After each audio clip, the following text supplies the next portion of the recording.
The sky was a bruised purple, torn apart by jagged streaks of lightning that illuminated the countryside in brief, terrifying flashes of white. Officer Jack sat behind the wheel of his patrol car, his hands gripping the steering wheel as the rhythmic thump of the windshield wipers struggled against the torrential downpour.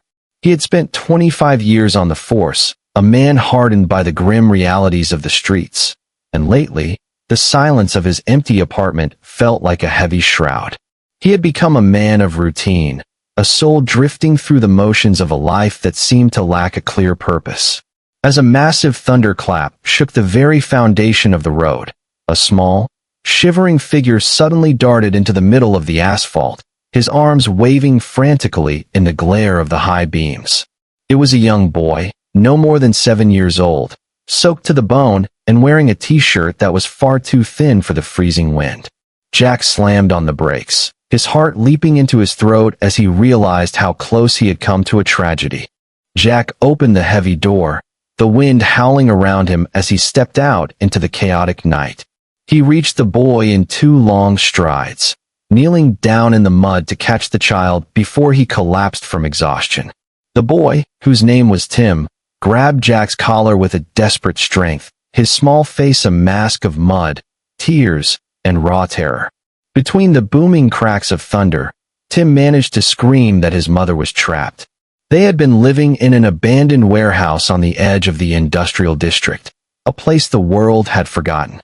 Tim's mother, Sarah, had been trying to salvage some old materials to sell for food when a rusted storage rack had collapsed, pinning her leg beneath a mountain of iron. The warehouse was miles from any open road, and Tim had run through the dark forest and the electrical storm, guided only by the distant flicker of the highway lights. "Please, sir," Tim sobbed, his voice raw from screaming. "The water is rising in the basement, and she can't move. You have to save her." Jack didn't waste a heartbeat on questions. He scooped the small boy up and hurried him into the safety of the car, the interior light reflecting the sheer bravery in Tim's wide, dark eyes. He knew the warehouse district well. It was a labyrinth of crumbling brick and treacherous shadows. He drove with a fierce intensity, the patrol car's tires splashing through deep pools of water that threatened to flood the engine. Beside him, Tim sat huddled in a survival blanket, his small body shaking not from the cold, but from the terrifying possibility of losing the only person who loved him. Jack felt a surge of protective instinct he hadn't felt in decades. He realized that this wasn't just another call on the radio. It was a test of his own humanity. He pushed the car through a rusted chain-link fence, the metal screeching as it gave way, and finally saw the looming, dark silhouette of the warehouse. It looked like a rotting giant in the rain, silent and menacing. Armed with his heavy-duty flashlight and a crowbar, Jack followed Tim into the bowels of the warehouse. The air inside was thick with the smell of wet concrete and decay. They navigated through corridors filled with stagnant water until they reached a flooded basement area. There, in the dim beam of the flashlight, Jack saw Sarah. She was half submerged in the rising water, her face pale with pain and shock as she struggled against the heavy metal rack that held her prisoner. She looked at her son with a mixture of agony and absolute relief, her hand reaching out through the cold water. Jack acted with a strength born of pure adrenaline. He wedged the crowbar beneath the iron beams, his muscles straining as he fought against the weight. With one final, guttural roar, he managed to lift the rack just enough for Tim to pull his mother free. Jack lifted the injured woman into his arms, feeling her fragile weight, and realized how close they had been to a watery grave. The journey back to the hospital was a blur of blue lights and the rhythmic sound of the siren cutting through the storm. In the back seat, Tim sat with his mother's head in his lap, stroking her hair and whispering that they were safe now. Jack kept a steady eye on the rearview mirror, watching the bond between the mother and son.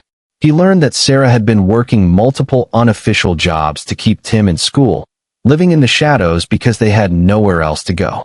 She was a woman of incredible resilience who had sacrificed everything for her child, and Tim, in turn, had risked his life to save hers. Jack felt a profound sense of shame for the times he had complained about his own loneliness. He realized that true wealth wasn't found in a quiet apartment or a steady paycheck, but in the courage to fight for the people you love. He vowed that he would not let this family slip back into the darkness they had just escaped. In the days that followed, Jack didn't just return to his patrol. He spent his off-duty hours at the hospital, sitting with Tim and making sure Sarah received the best possible medical care. He discovered that Sarah's leg would require a long recovery, meaning she wouldn't be able to work for months. Jack reached out to his fellow officers and a local veterans charity he supported. Within a week, they had secured a small, safe apartment for the family and stocked the kitchen with enough food to last through the winter. Jack found himself enjoying the company of the young boy, teaching Tim how to play chess and listening to his stories about the books he wanted to read. The emptiness of Jack's life began to fill with the vibrant energy of a family that needed him as much as he needed them. He was no longer a man drifting through the motions. He was a man with a mission that went far beyond the law. The community, inspired by the story of the tiny hero of the storm, began to rally around the family. Local businesses offered Sarah a job at a community center once she was fully healed, a position that would allow her to work in a safe environment and have time for Tim. Neighbors who had never spoken to each other started a rotating schedule to help with the moving and to bring over warm meals. Jack watched in amazement as a single act of bravery from a 7-year-old boy transformed a cold industrial neighborhood into a beacon of compassion. He realized that the badge he wore was a symbol of trust, and that his greatest achievement wasn't the number of arrests he had made, but the lives he had helped to rebuild. He felt a deep sense of peace, a feeling that his 25 years of service had finally found its true meaning in the eyes of a little boy who called him a friend. When Sarah was finally discharged from the hospital, she walked with a slight limp, but her spirit was stronger than ever. Jack drove them to their new apartment, a place with warm wooden floors and windows that let in the morning sun. As Tim ran from room to room, marveling at the fact that they had their own bathroom and a real kitchen, Sarah turned to Jack with tears in her eyes. "I don't know why you did all this for us," she whispered, her voice thick with emotion. "We were just shadows in a warehouse."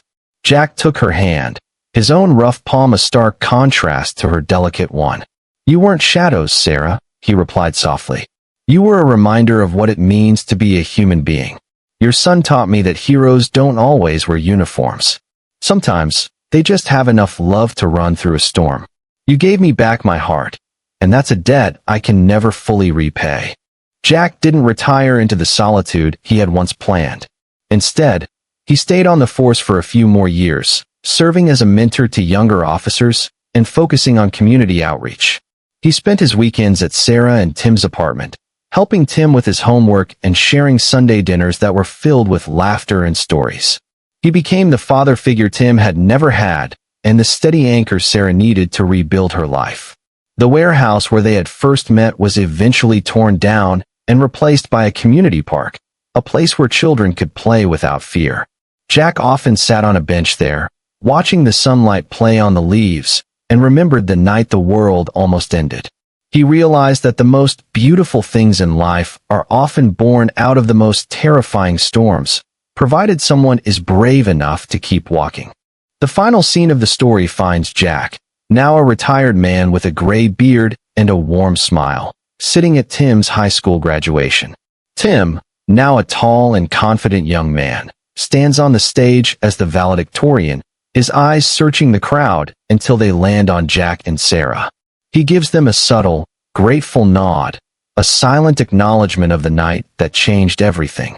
Jack feels a surge of pride that he never thought possible. He knows that his legacy isn't written in police reports or newspaper clippings, but in the successful life of the boy who once ran through the rain to save his mother.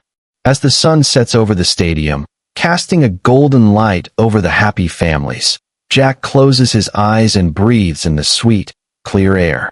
He had found his true home not in a building, but in the hearts of the people he had chosen to love.